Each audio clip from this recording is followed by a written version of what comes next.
嘿，大家伙儿早喽！7月31号星期一，新的一周啊，7月的最后一天，三伏的第一天，是不是？还是闷热。昨天跑完那个有点强度的半马，今天轻松跑，回评论，然后明天休息，后天强度课。这月跑的少，这月跑了可能有440公里。差不多440多。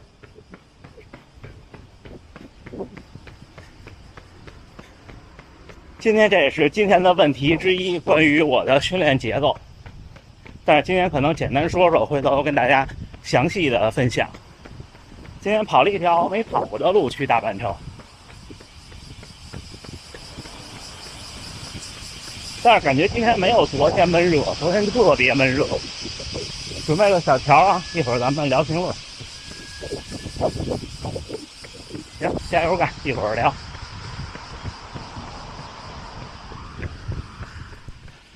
今天估计就跑个10公里多一点，所以咱们早点开机。第一个问题关于我的训练节奏，说去年看我视频的时候，在北京天天都特别的就打鸡血，今年经常听到轻松跑、随意跑。这是这样的，就是我会下个周期找一天专门跟大家分享这3年的训练的心路历程。简单说就是那种方法其实是已经，就我总说要纠偏，要回头看自己，你就是在往极端走。以前我跑400公里1个月的时候，刚开始是每个3天一休息，每个3天都有一次强度课。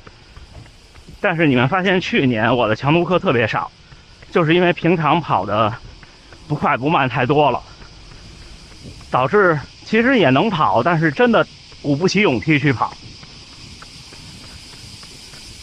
所以去年北京马拉松之后我就开始调整了，这和跑没跑完波士顿没关系，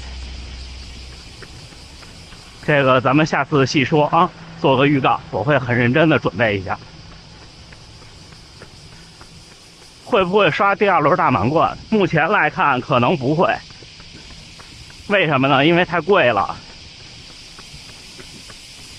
我觉得就现在的物价，我说的贵不是指报名费和参赛，就是你去这一趟衣食住行太贵了，现在不是最好的时候。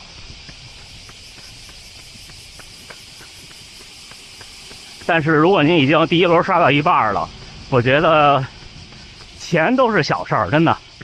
因为你怎么说呢，钱不是省出来的。大部分人是不会因为差这一点钱最后就有不幸的人生的，是不会的。如果您已经刷了一半，我非常鼓励您刷完，因为很可能很快就有第7块了，那这个6块的就绝版了，是吧？不在意心率的话，是不是就不需要心率带了，手表就行？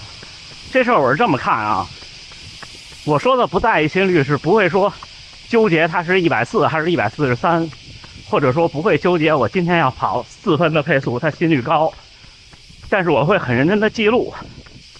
之前我录过一期这几年数据的分享，就这种东西就是过后自己看的，自己分享，自己分析，你能看到趋势的变化。所以我觉得准确的记录要比每次都去就是花好多心思去研究它要更有意义的多。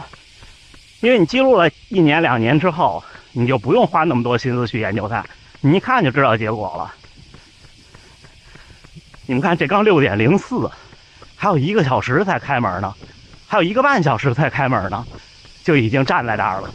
他不是员工，他就是来喝咖啡的。然后呼吸，说做不到4步1呼4步1吸，这个怎么说呢？就是还有一个小伙伴，恭喜是说他的亲人考上了北工大计算机，录取了。这我想说的就是，我觉得其实大学没有给我带来太多东西，中学给我带来了很多东西。它教会了我怎么判断一个事情，我应该相信还是不相信。像这种所谓的几步一呼，几步一吸，甚至还有说哪只脚落地的时候呼气，这种我刚开始跑步的时候也看过，但是看了我就把它忘了，那不现实啊。他告诉你4步一呼，4步一吸，就和我告诉你你要1步跑1.6米的步幅才能更好，是一个道理。这不害你吗？是不是？你做不到啊！一开始跑步的时候就是不停的喘呀喘呀喘。哎，轰大桑，打个招呼。轰大桑，哈哟。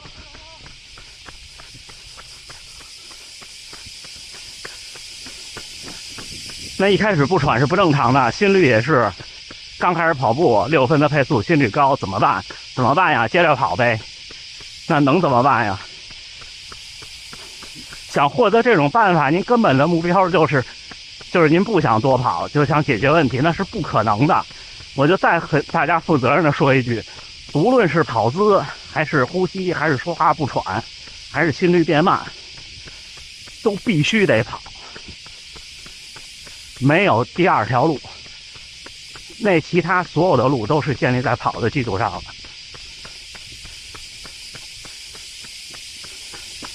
你跑多了，自然而然你的呼吸相关的肌肉也会变发达，然后你自然而然也会找到一些感觉。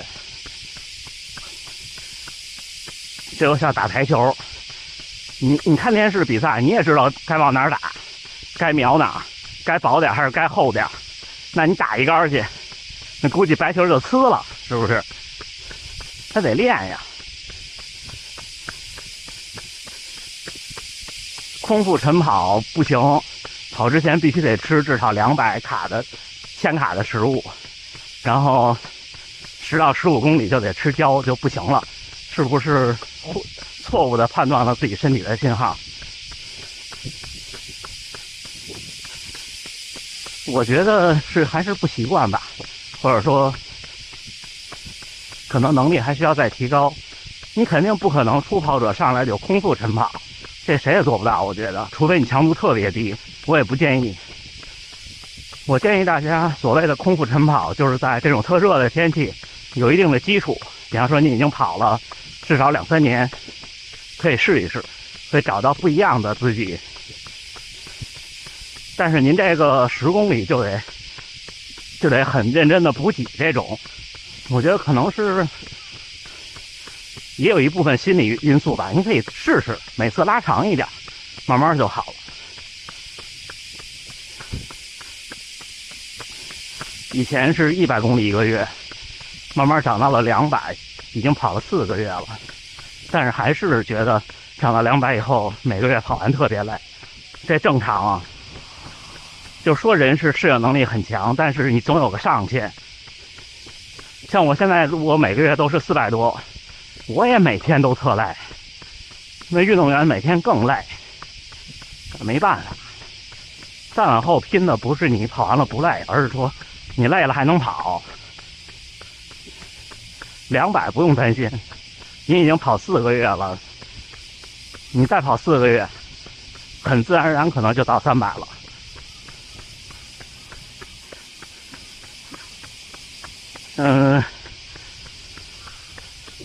是用Go3拍的吗？为什么这么稳？也有小伙伴说垂直振幅的问题，这个不好说。就是第一，我头不乱晃，像有的人跑步不自觉的头会晃。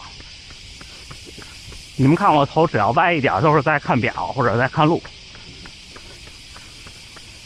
然后第二就是核心呗，核心保持一定的核心肌肉的能力。至于垂直振幅这个，我教不了大家了，我只能说，避免跳着跑，是增加步频和提高一些对于业余跑者经济性最好的帮助。跳着跑就是这样，你们看，这样就跳上了。你们注意看画面和我左下角的步幅，说话都不利落了，对吧？咱们回到正常的。有一段时间听我的建议，控制碳水，严肃的控制碳水，减重，希望能用1公斤换3分钟的全程马拉松成绩，然后就没劲儿，练不动抽筋儿，是这样的。所以我才说，就是减重要趁早，你不能赛前突击，因为会严重影响你赛前的身体状态和训练节奏，还有信心。一般赛前半个月就得往回恢复。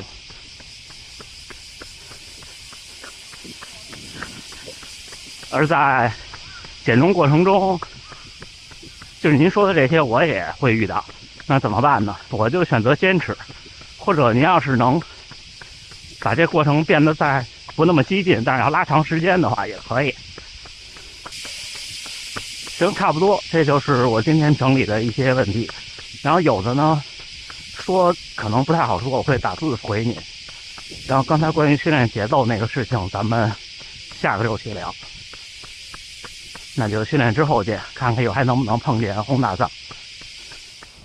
哎，7月31号，7月的最后一天，训练结束啊，明天休息，后天强度课。今天咱们回了一下评论，刚才关机之后，然后又碰见了那位来旅行的小伙，下午就回去了，回上海。然后看到了石川先生在训练，还碰到了本田先生，还有跑团里的其他小伙伴。明天休息，后天跑强度，现在还不知道课表啊。关于那个训练节奏的事情，还是再预告一波，下个周期我找一天认真的说。今天就跑了13公里，1小时09，平均配速5分22，中间停了几次跟人聊聊天。功率185，心率136，步频193。今天是有一些相对有一些轻度的疲劳。但是其实像我现在这个训练状态，只要不是全程马拉松的比赛，哪怕是半马的比赛，跑完第2天也没有明显的肌肉的感觉了。所以小伙伴们，你也可以这样衡量一下自己，就是如果你跑完一个强度，第2天肌肉还特别疼的话，那可能你还需要再积累。就像刚才我跟那个小伙聊，小伙年轻，身体条件好，练得也狠，1个月都400多公里。就是我就跟他说别着急，因为你不可能让时间过得比别人快。你只能熬年头，马拉松或者这种耐力项目就是1年1年的积累，是吧？总有那么一天你能达到一个积累到一定程度的状态，所以都不用太担心。任何初跑时候你遇到的问题，你其实你心里也知道它就是问题，它不是一个永远的问题，会跟着随着跑步去解决的。既然你心里知道这个答案的话，那就努力的用心的跑下去，是不是？行吧，那还是祝大家能努力生活，健康平安，夏训努力，秋天好成绩，大家加油干，咱们后天见了。